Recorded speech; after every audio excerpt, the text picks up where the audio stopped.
महल की रोशन सुबह में जब परिंदे चहचहाते, सूरज की पहली किरणें जब संगमरमर की दीवारों पर रक्स करती और महल के बागात शबनम से भीगे होते, तब एक अजीब सा मंजर रोज दोहराया जाता।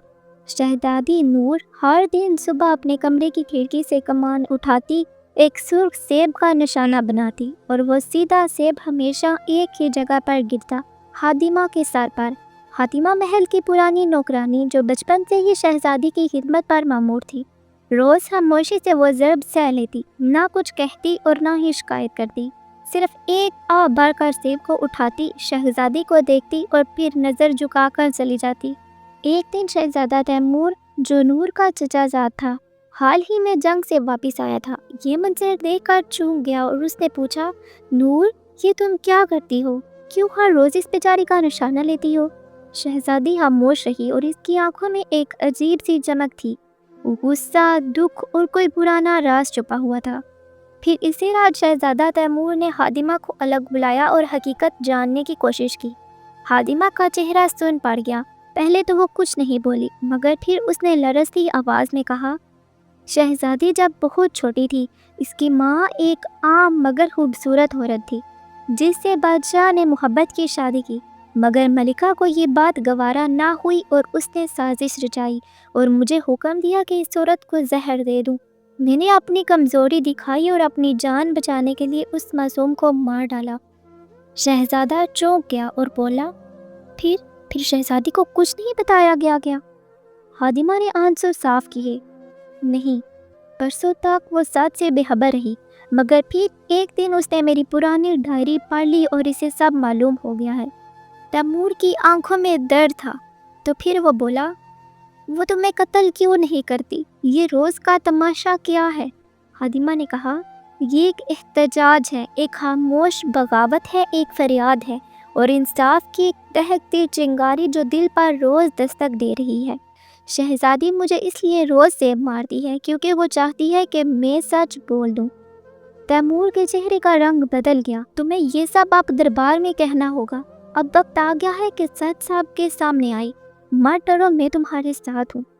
अगले रोज़ शाही दरबार सजा हुआ था और शहजादी नूर एक जानब तख्त के पास खड़ी थी, पुरसकून, मगर उसकी आंखों में एक बरसों पुराना तूफान छुपा हुआ था। तैमूर भी अपनी निशस्त पर जा बैठा। हातिमा हिचकती हुई आगे बढ़ी। सबकी नज़रें उस पर जाम गईं। बादशाह ने हैरत से पूछा, क्या बात है हातिमा? हातिमा ने शहजादी नूर की तरफ देखा, जो खामोश खड़ी थी मगर आंखों से उसे हौसला दे रही थी। तब हातिमा ने कहा, आज मैं सच बोलने आई हूँ। शहजादी की माँ का कत्ल एक हादसा नहीं था, बल्कि एक साजिश थी, जिसका हुक्म मुझे मलका ने दिया था और मैंने वो जहर दे दिया और फिर बरसों में खामोश रही। लेकिन अब शहजादा तैमूर ने मुझे हिम्मत दी है और शहजादी की बर्दाश्त ने मुझे जगा दिया है, इसलिए मैं आज अपना जुर्म तस्लीम करने आई हूँ। दरबार में एक खामोशी छा गई। बादशाह के चेहरे का रंग सुर्ख लाल हो गया। मलका बेबस खड़ी थी और शहजादी नूर सिर्फ आंखें बंद करके आंसू रोक रही थी। बादशाह ने दरबार के काजी से फैसला सुनाने को कहा। मलिका आलिया और खादिमा, आप दोनों पर कत्ल की साजिश और जहर देने का जुर्म साबित हो चुका है, लिहाजा अदालत आप दोनों को सजाए मौत सुनाती है। दरबार में जैसे वक्त रुक गया हो।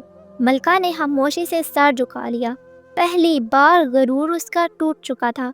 हातिमा भी ज़मीन पर बैठ गई। तब शहजादी नूर अपनी जगह से उठी और वो सीधी बादशाह के सामने जाकर खड़ी हो गई और कहने लगी, अब्बा हजूर, मैं आपसे दरख्वास्त करती हूँ कि हातिमा की सज़ा माफ़ कर दी जाए।